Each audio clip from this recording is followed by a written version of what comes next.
Swing low, sweet Harriet, coming for to carry me home. Swing low, sweet Harriet, coming for to carry me home. Swing low. Welcome, everybody. My name is Don Evans, and I'm the founding executive director of the Chicago Literary Hall of Fame. For the past 15 years, the Chicago Literary Hall of Fame has done our best to honor, celebrate, and preserve Chicago's great literary heritage. Go to our website, www.chicagoliteraryhof.org, and you'll be able to see what events we have coming up after this one. You can look at our blog, which has a lot of interesting content about Chicago writers and books and bookstores. We just posted a review by Jasmine McMullen, who is in the audience tonight, on A Raisin in the Sun at Court Theater, which she loved. We also have indexes of authors in Chicago, literature, landmarks. So go to our website. There's also a donate button on the menu tab that you can follow and give us some money if you want to support us. Tonight, we're delighted to welcome Glennette Tilley Turner. For the next hour, we're going to explore Glennette's incredible body of work, focusing a little bit more on the book that is coming out by Abrams in January of 2026, The Gift of Freedom. But we'll also use a video that we captured at the Sheldon Peck Homestead a few weeks ago, where she talks a little bit about the new book and some of her other work and her inspiration. We'll have some live questions. And importantly, we're going to preserve a little bit of time at the very end in order to have you in the audience, your questions. Glennette is, she's received many, many honors. The Studs Terkel's Humanity Award, the Alice Browning Award from the International Black Writers Conference. She's been inducted into the International Literary Hall of Fame for Writers of African Descent at the Gwendolyn Brooks Center at Chicago State University. That's a mouthful, isn't it? She's even in her ninth decade, the awards keep coming at a high velocity. She recently consulted for the Chicago Tribune's major Underground Railroad project. She received the Illinois Historical Society's Achievement Award, the Women's History Month proclamation from the DuPage County Board. She was awarded an honorary doctorate degree from DePaul University. And then just last week, her achievements were read into the Congressional Record and featured on C-SPAN. For more than 6 decades, Glennette taught and supervised teachers. In fact, her first book was based on one of her experience with her students. That was published in 1971. So Glennette's been at this for more than a half a century. I am not going to go through all of her books because we are going to preserve that time for you, but they are behind me. If you see, I've got them all stacked up there. Importantly, Glennette is written what many people consider the definitive book on the Underground Railroad in Illinois and also DuPage County. We'll get to all of that in a little bit. So everybody, welcome Glennette Tilley Turner. Glennette, how are you feeling? I feel fine.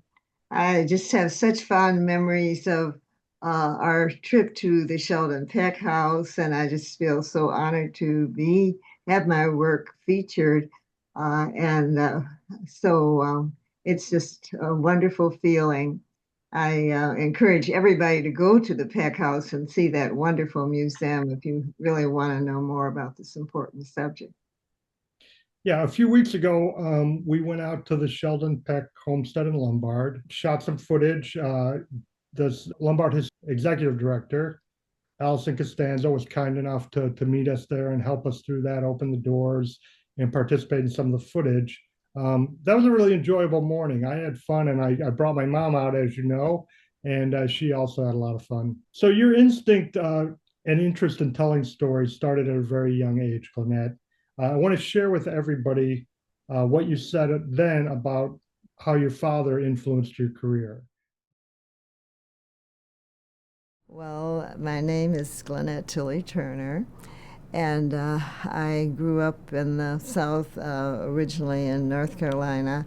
And then when I was 10, my father became president of a small, very poor denominational college in St. Augustine, Florida. And by day he was, president and had all those responsibilities. But by night he had to be the fundraiser to be able to pay the teachers and buy the books for the school.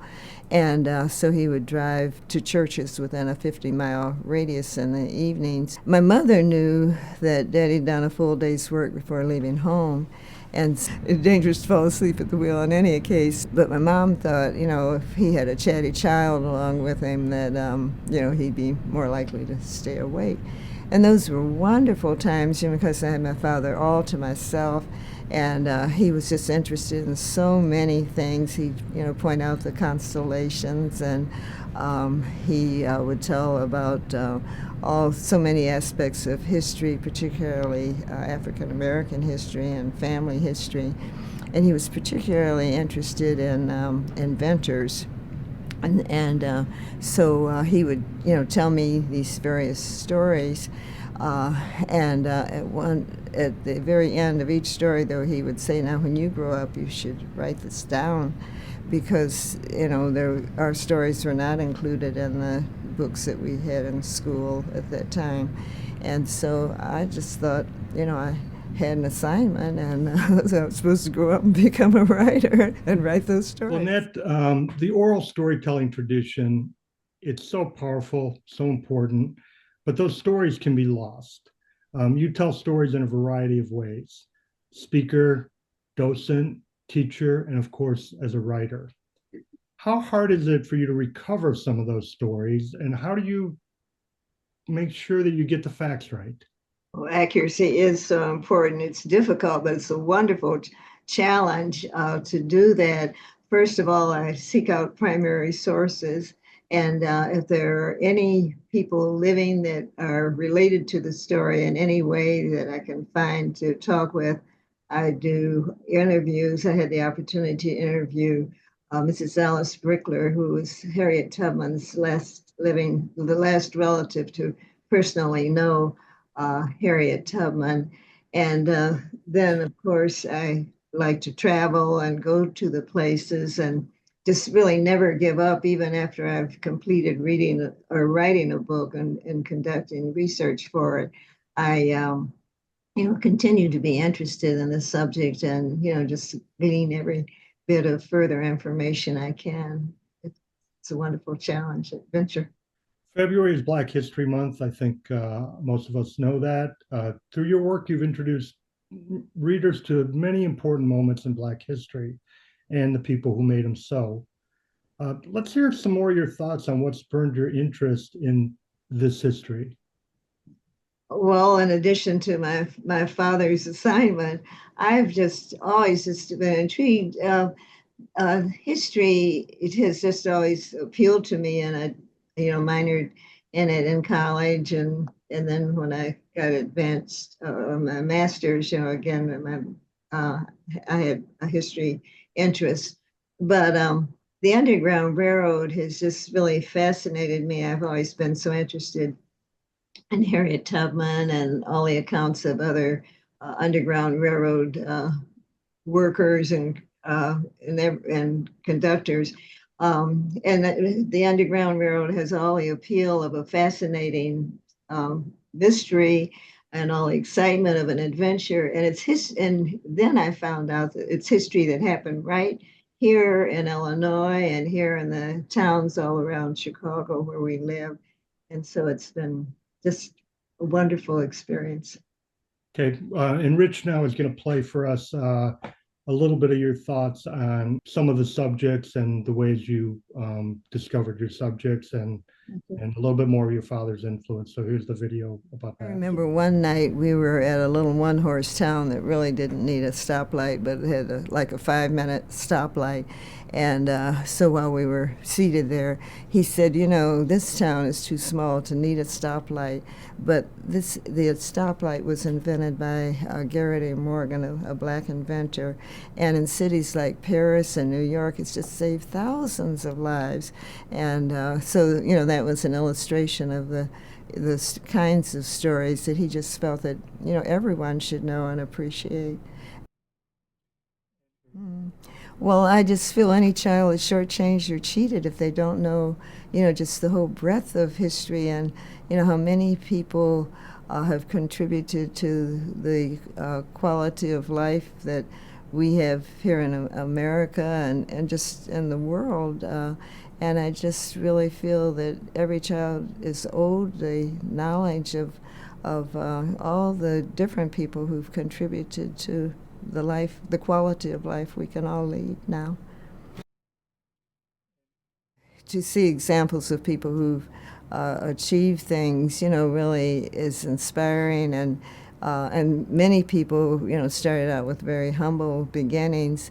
And I think if a young person reads of someone who, you know, starts out, you know, with either limited education or limited family income, and still was able to find a way, you know, through study and hard work, to achieve great things, it inspires a young reader to think, well, hey, I can do that too.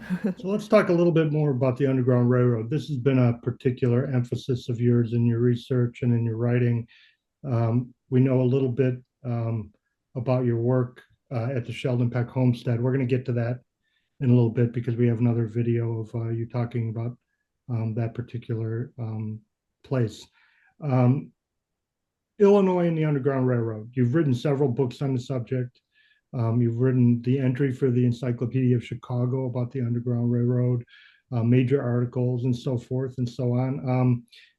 For everybody here, I recommend you read Glennette's books. We're going to get a little snippet of what she's written about, but you know, there's no substitute, of course, for, you know, reading the books. Tell us a little bit about the rich history of the Underground Railroad in Chicago. Chicago was a destination for the Underground Railroad in Illinois and through much of this area. Most of the enslaved Africans who came through Illinois are really self-emancipated freedom seekers. Had been enslaved in Missouri. They had to assess the best time to escape, perhaps watching and waiting for years, and then cross the mighty Mississippi and perhaps be aided by black or white Underground Railroad workers on the river towns. But most of the rivers in Illinois ran north, and or really the Illinois River, and then it bends and then branches off into the Fox and DuPage and the Des Plaines rivers, but leading to Chicago. And Chicago was the terminus of most Illinois Underground Railroad works, and I think it's just singular that very spot where John Baptiste Point de Sable, you know, really put his trading post was the destination for the Underground Railroad. And in Chicago, there's wonderful interracial cooperation. Really, it was just, you know, almost like a symphony. And I think more than any of the other cities like Philadelphia or Boston that are considered, you know, the places that people escape to.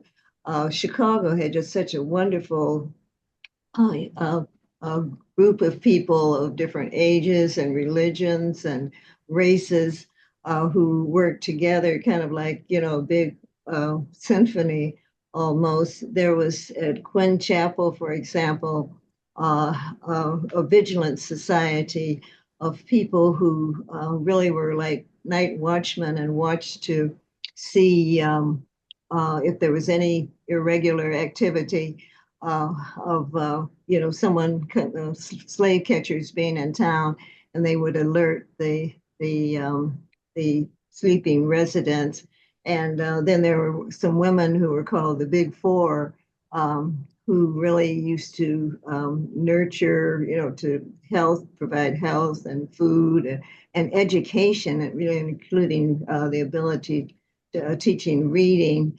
And There were John and Mary Jones, and many Black and white Underground Railroad workers worked together. So Chicago was just great. Harriet Tubman is the subject of your upcoming book. You've written about her before.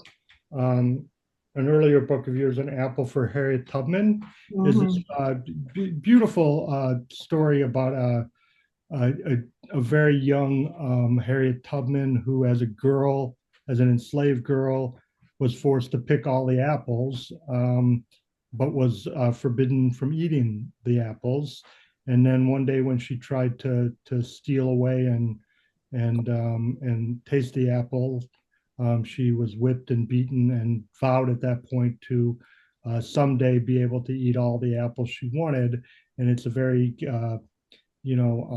inspiring story in that she lives her life and becomes the great abolitionist and freedom seeker, and such a courageous woman, and eventually has apples for herself and for everybody else. So you've written about Harriet Tubman before, and now we're going to hear some of your thoughts on Harriet Tubman from a video we took a few weeks ago. I'd always been intrigued with accounts of Harriet Tubman and the Underground Railroad as I was growing up. And then when we moved to Wheaton, a new neighbor really made a chance remark. She said Wheaton had been part of the Underground Railroad, and I couldn't imagine that because everything I'd ever read had spoken of Underground Railroad activity in states east of Illinois. And I couldn't, imagine that she could be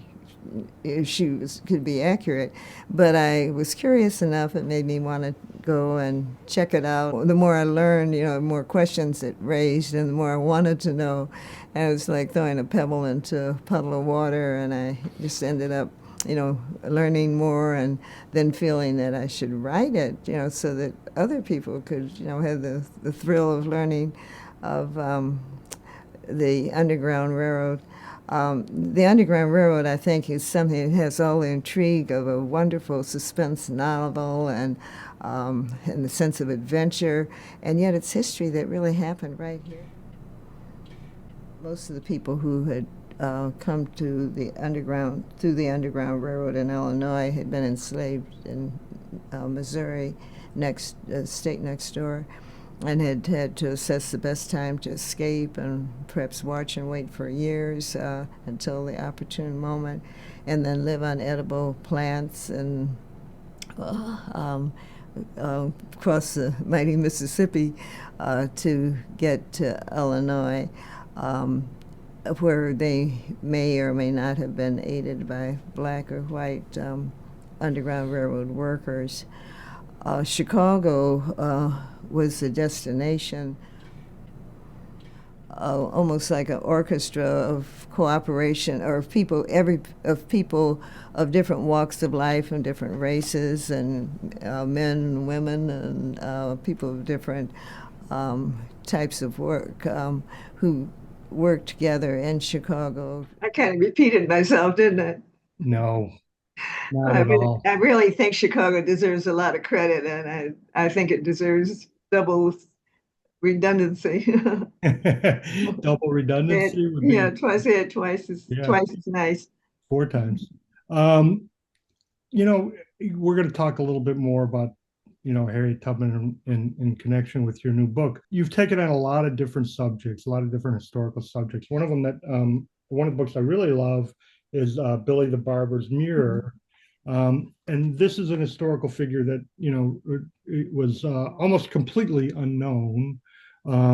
He had a relationship with Abraham Lincoln before Abraham Lincoln became president. But then, during that time when Abraham Lincoln was running for office and then moving to Washington, D.C., and he helped, he had a chance meeting with Billy the Barber, and then helped him to get a little bit of work so that he could pay his way for travels, and eventually wound up with a really successful business as a barber in Springfield, and made a small fortune and bought a lot of real estate. And Abraham Lincoln, the lawyer, helped him to negotiate those deals. And it's a really lovely story. And like a lot of your other books, you include in the book a skit or a small play that can be used for school children in their classrooms.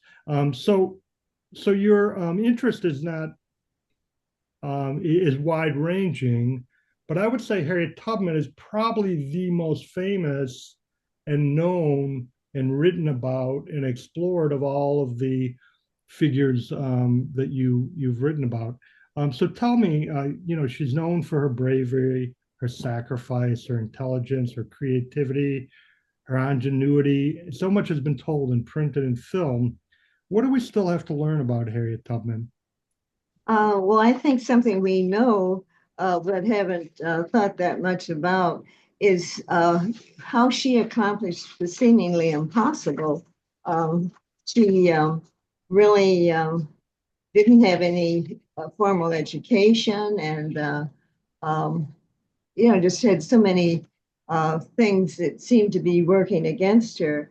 But her secret was something I think we each know, because she took every opportunity to navigate by the stars and to survive in the wilderness, and to learn all she could, and to work with people who could do things that she couldn't do.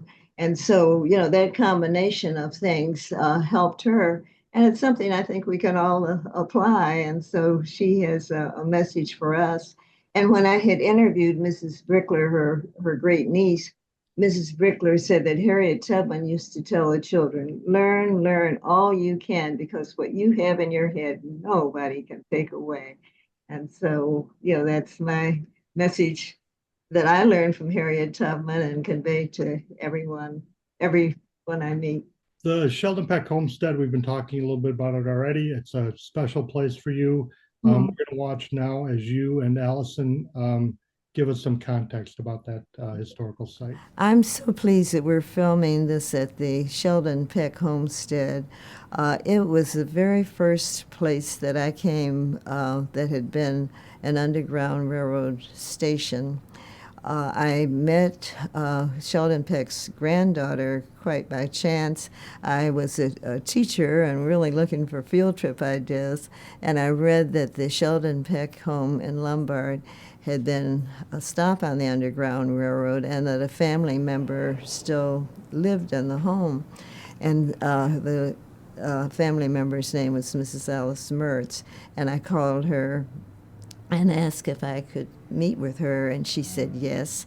I'm a crossing guard, and so if you'll come a little after 1 o'clock, after I've seen my kiddies back to school, I'll meet you, and we can go over to the house. And so we did, and just spent the whole afternoon here in this dwelling, and I talked with her and learned about Sheldon Peck.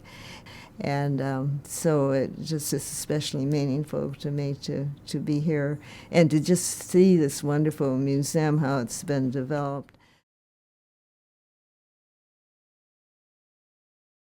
My name is Allison Costanzo, and I'm the Executive Director of the Lombard Historical Society, and we're here today at the Sheldon Peck Homestead.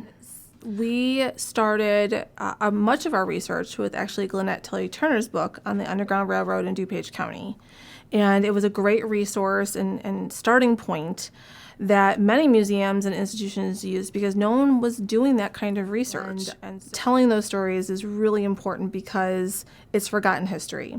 Who's writing that information down? So we have these little nuggets, like in Glennette's book, that have pointed us in so many different directions to discover more stories. About many museums in their early, when they started in the 1970s, talked about white settlement. And it's the stories that you have. It was an easy place to start because those are the things that people were collecting. But when you're talking about the Underground Railroad, you're talking about something that's illegal. You're talking about people basically going against the 1850 Fugitive Slave Act, that if you were caught doing these things, you were breaking the law. So why would you write that down? That when we do discover these stories, these nuggets, we're able to tell the stories of those who couldn't tell their own stories. Well, Matt, what if somebody were coming to Chicago or to Illinois, to Wheaton, to visit you, and they wanted to learn everything they could about the Underground Railroad in this area in Chicago and nearby suburbs? Obviously, you'd want to take them to the Sheldon Peck Homestead. Where else would you take them? I take them to the Blodgett House and in Downers Grove. I would take them to the entrance to Wheaton College. I would take them to the Mother Rudd House in Gurnee. I'd go to Lockport.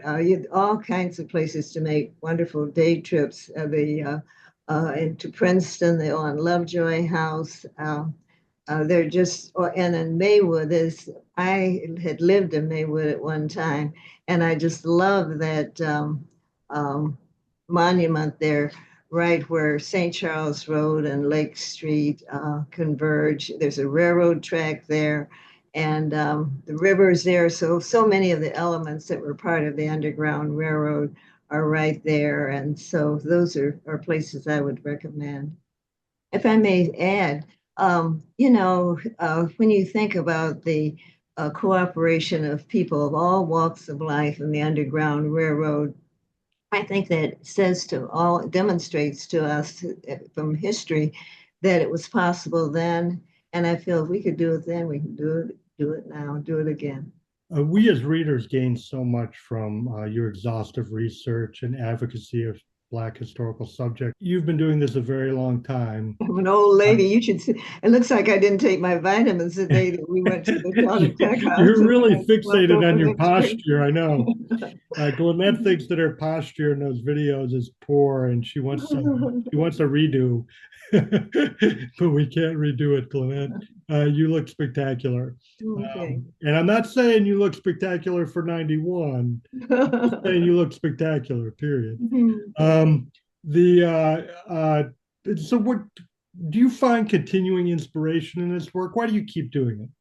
Oh, I just love it. I just feel it says so much to all of us, just about the human spirit and what can be done and how people can work, overcome the odds and work together and have that sense of community. I just, feel that it's wonderful, and inspiring to me and instructional to all of us. Your new book, which, the publication dates got pushed a little bit. We thought we were going to be a little closer to the publication date, but now it'll be out in January of next year. Abrams, who's published some of your previous books, is going to publish this one as well. The book is called The Gift of Freedom, How Harriet Tubman Rescued Her Brothers. It's an outstanding piece of literature. It's poignant, a frightful account of a little-known episode in the history of the Underground Railroad. It's wonderfully told and illustrated. You've given a beautiful summary of the book, so we'll watch that right now.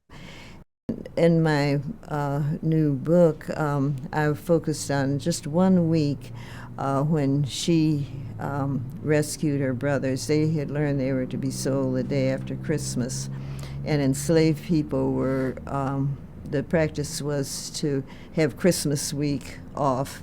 And so the brothers who'd been enslaved at a distance from their parents' home were expected to go to the parents' home for Christmas dinner.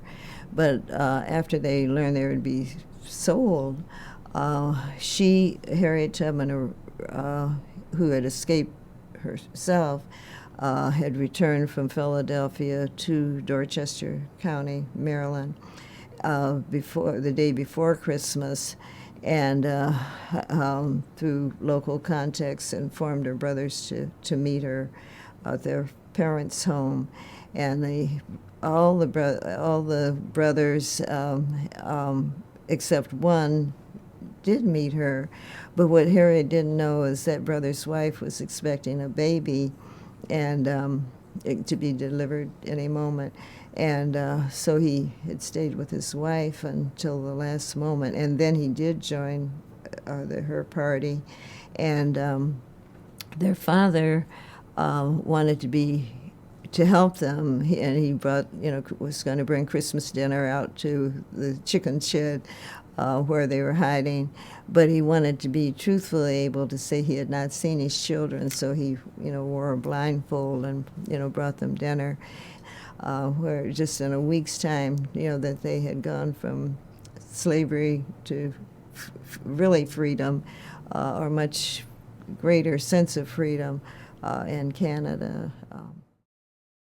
And building upon Glennette's work, a lot of what museums do is you want to excite people. You want to engage them in a way that makes them feel connected, because we all have stories. We get a lot of people who come here. They have this very surface level information about what the Underground Railroad was. Some people actually do believe that the Underground Railroad really was a train, and that is just the simple reality of some of the things that we have to combat, is being storytellers but also educators at the same time.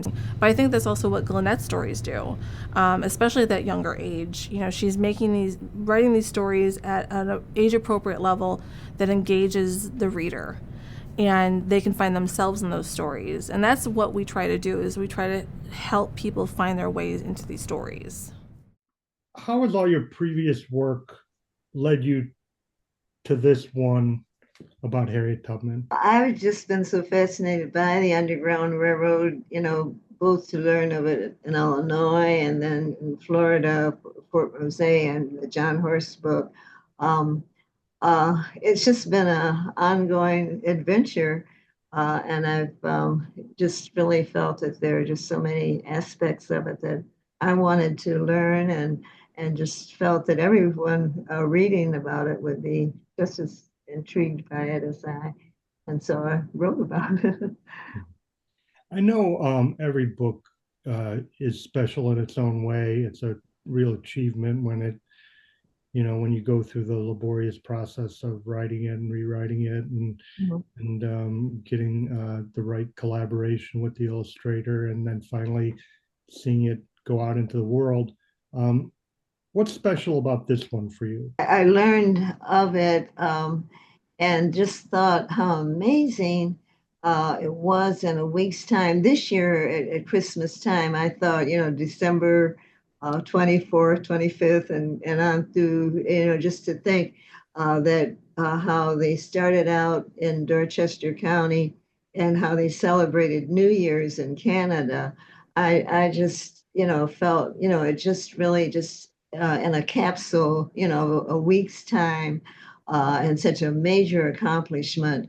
I think that's what appeals to me about that book, and again, how inspiring, to just think how inspiring it would be just to young readers. Now, I promised everybody at the beginning of the hour here, and I also promised people in emails that they would have a chance to ask questions of you and that we would leave some time. So we have 20 minutes. What I'm going to try to do is to either raise your hand. Now, you're used to this as a teacher, right, Glennette? We got to raise your hand, or your raise your hand emoji, which maybe wasn't around when you were teaching. Was the raise your hand emoji part of your education? Before my time. And then we'll try to get to as many people as we can. So let me go to Dan Wagner. Thank you so much. Glennette Tilley Turner, you're one of my heroes in the world. And I wanted to highlight or ask you the question. Behind you is a picture of your husband, Albert. Could you talk about Albert and how you two really were a team in pursuing working together in your career? Al was a wonderful man, and he really was a very modern man, in that he was very encouraging and supportive of my work, and I was of his. He was very accomplished himself, and I just enjoyed just many, many wonderful years. And you knew him, so you know what a great guy he is and what a sense of humor he had. You two were married for how long, Glennette? 67 years. God bless you. That's wonderful. Thank you. And there's some people on this call who've just been wonderful and are wonderful to him. And I just am very appreciative. Maybe we anticipated all the questions. No. Miss Turner, I have a question for you. First, I have so much admiration for you and value your commitment to learning. Can you speak on the resilience of a Harriet Tubman? Because she has such amazing strength and power and will to go on. And how do we apply that today? I only wish I knew her. She really did, between the injury she got as a young person and then all of the things that she must have gone through when she was doing her Underground Railroad trips. But then when she went to South Carolina and led troops into battle and with Colonel Montgomery really planned a rescue of 700 people in one night. It just really just showed what an amazing person she was. And I just think then when she went to New York, to Auburn area, and had her home, how she had a home for the aged, and just was really just always giving, and you just would just think she would have wouldn't have had any more to give, and yet really always did. So I think she's a wonderful role model for us now as well. Great. Antonia and then Terry. Yes, hi. Glennette and I are old friends, Yes. and I'm a big, big admirer of hers. And I just like to start a little campaign for her. And it's for everyone on the Zoom and people that you know. So DuPage County government has a heritage gallery, and it's been in place for a number of years with no diversity. And they are revamping it now. They're coming up with a new strategy to redo the whole thing, and they're looking for diversity in this heritage gallery. And I want Glennette Tilley Turner to be a part of that heritage gallery to represent not just DuPage County, but Illinois and around the area where she sells all her books and where she's educating everyone, not just for her books that she's written, but for the students that she's taught over the number of years. So it's coming up soon. I don't have a date yet, but they are anticipating that they want diversity in this heritage gallery, and Glennette Tilley Turner should be there. So keep that in mind. Thank you, Antonia. I should have said it's questions, comments, and pitches. So if you got a pitch, let's hear it. So Terry and then Melody. Oh, thank you. Hi, I just want to share with everyone, Mrs. Turner was my first grade teacher a few years ago. And I need to let you all know, first and foremost, how much I love her. And I loved Mr. Turner as well. They're beautiful, very dear friends to me and my family. Mrs. Turner knows my husband and my children. And I'm filled with such pride this evening to witness her sharing this story and to see so many folks that appreciate her efforts and her work. And I guess I just want to say too that never underestimate the power of a teacher. She's made all the difference in the world, and I love you very much. Thank you. Thank you all for being here tonight as well. The feeling is mutual, Terry. And Terry's an example. It just makes every teacher proud to think that I taught her to read. And you should just see what a book lover she is and how she underlines books and folds the corners back and writes notes to herself in the corner. It's just a joy. Every time I see her, she's just excited about a new book or several books that she's simultaneously reading. So that love, we share that love of learning. I think Melody, you're next. Thank you. Good evening, Glennette. Good evening, Melody. Your father was such an inspiration for you and encouraging you to just write. What do you think his reaction would be to your overwhelming success from that gentle nudging? I think he would be pleased, but he'd also be pleased with what encouragement you've given me with my writing and all. And you will see that the new book is dedicated to Melody. Oh, my Lord. Well, thank you for that answer. And congratulations. Thank you. Just very specific encouragement and guidance. I appreciate it. I'd like to say, well, way to go.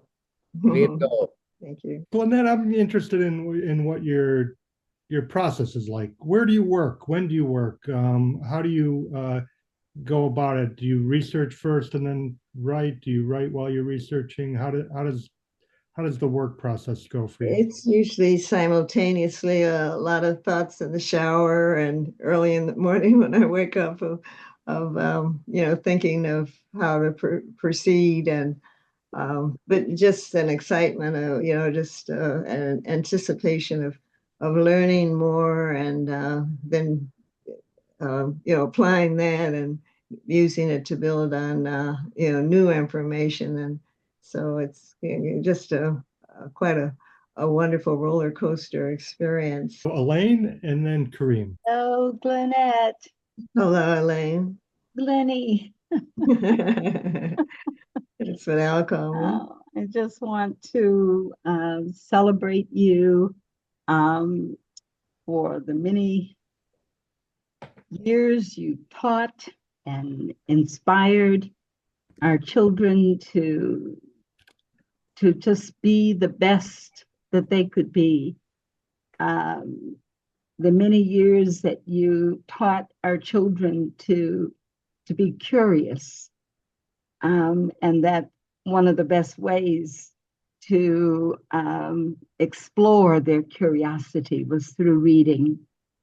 And finally, I want to just tell you how extraordinarily proud I am of the many, many contributions you have made over the years to the literary world, particularly as a historian. And I would encourage everyone on the call, if you are an educator, just to encourage your administrators, make formal requests for Glennette's books to be placed in the school libraries, especially if every elementary school should have your books. They are extraordinarily important to teaching our children, all children, about the history, the unfolding history of this country in relationship to the enslavement of our ancestors. And I would just make this, declaration on this call to declare that your writings, your historical work, in addition to the children's books that you've written, which are all historical in and of themselves, are extraordinarily important and should be read widely. So I'm proud of you. Thank you. Congratulations on this great interview that you're doing also. Thank you. You all make me feel like a big girl. After Kareem, we're going to go to Nancy Davis. So Kareem had a question, comment, or something in the ballpark of that. So Kareem. Absolutely. Hey, I'm Bunny. It's your great nephew, Kareem. Hi, Kareem.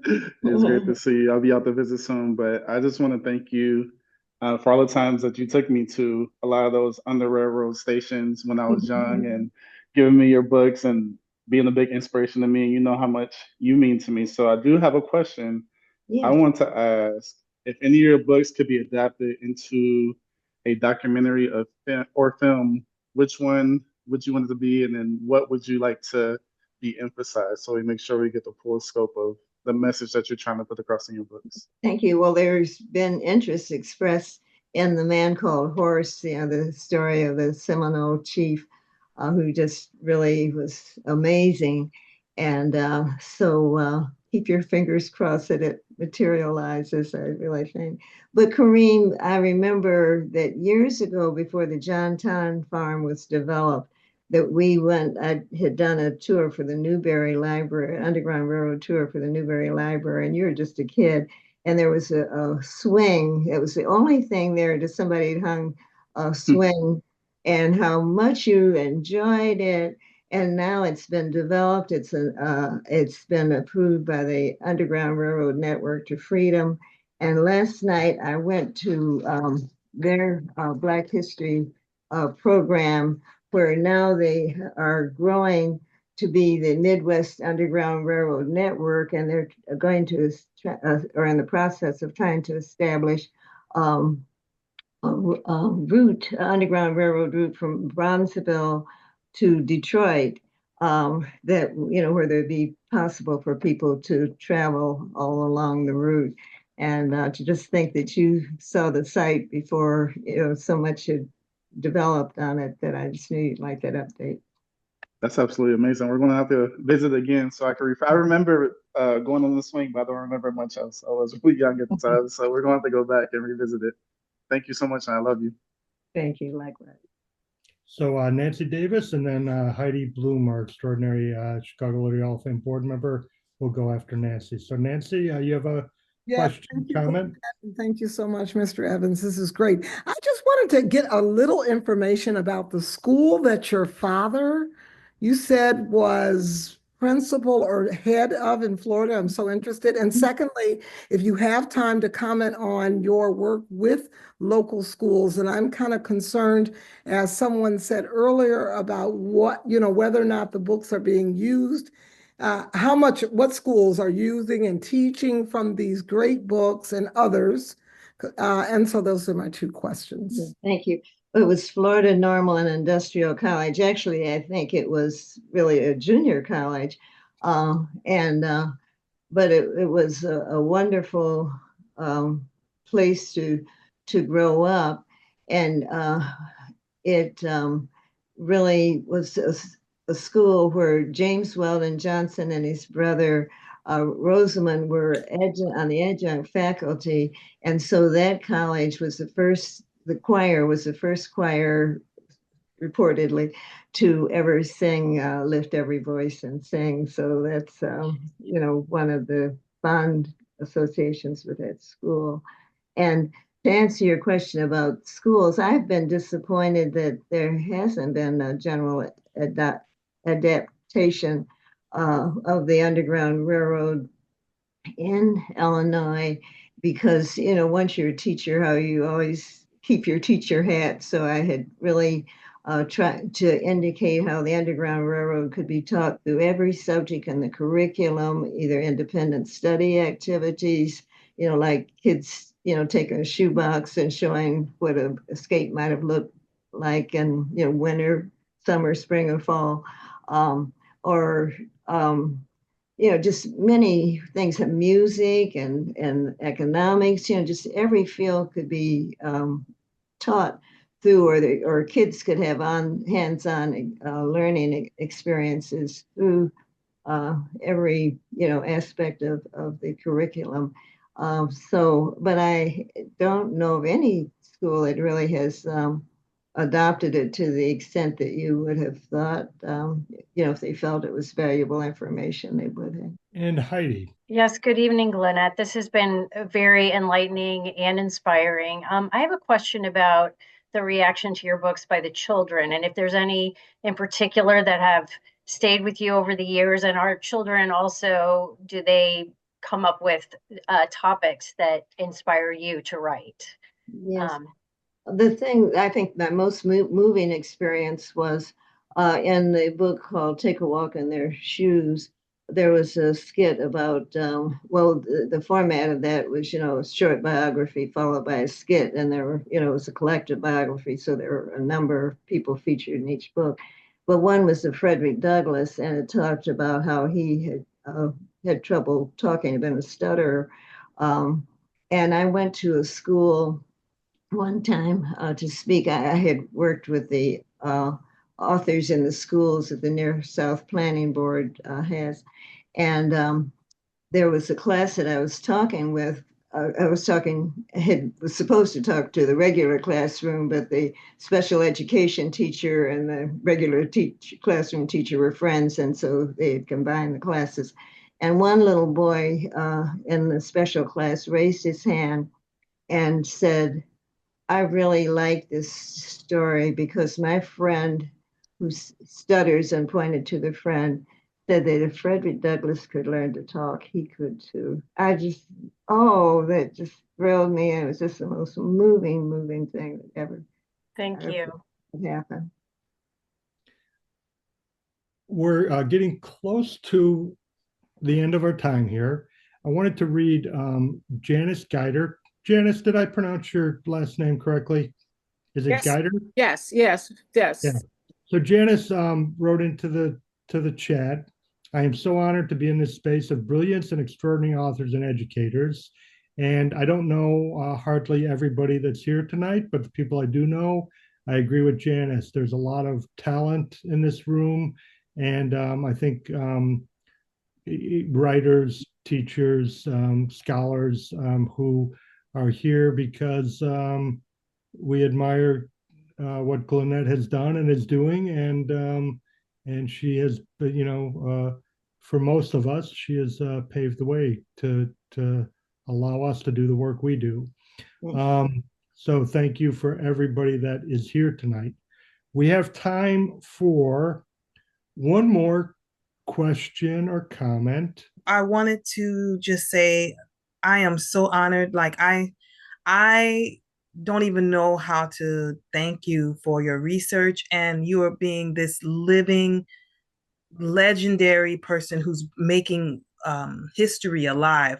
But I see the school system being able to do something so great with your books and even the tours, how there's so much history here in Illinois, like for Black History Month, and even beyond.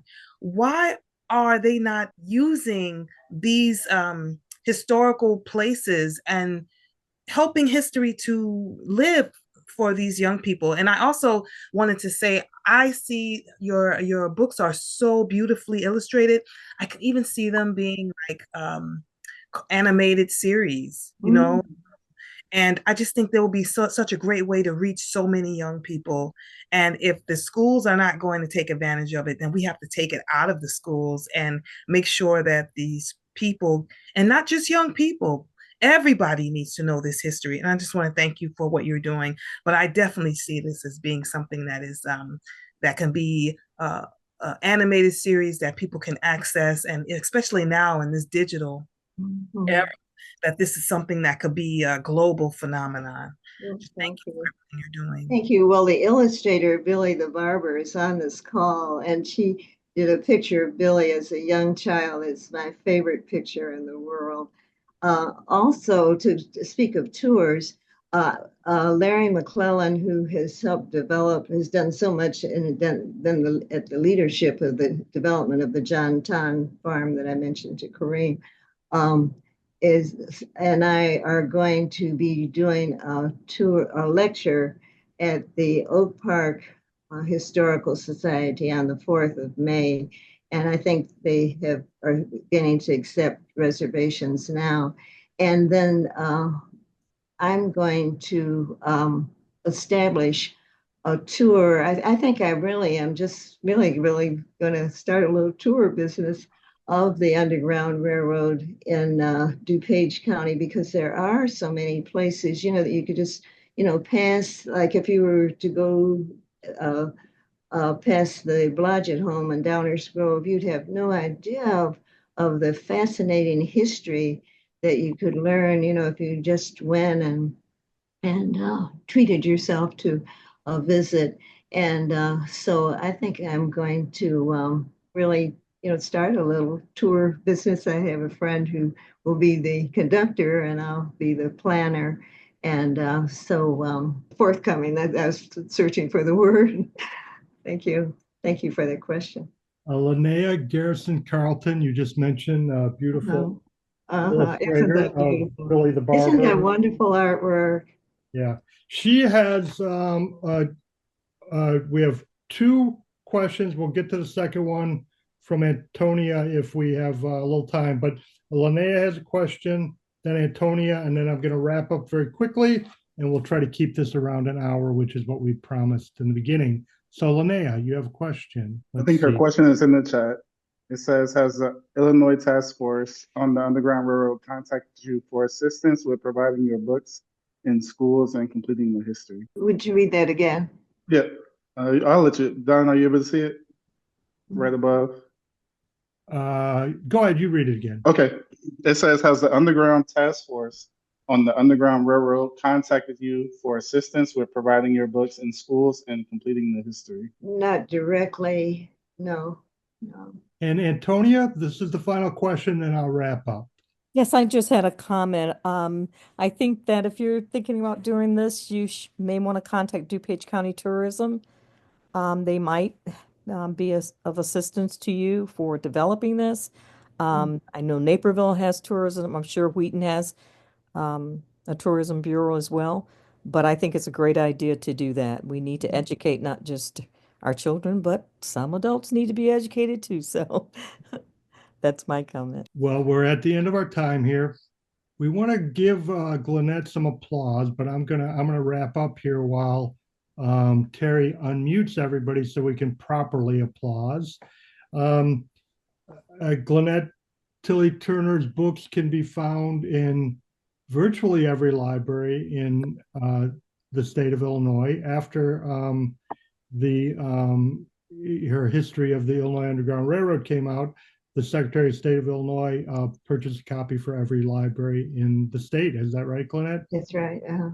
And so support Glennette by, buying her books at the usual places. Many of the museums that she talked about carry her books.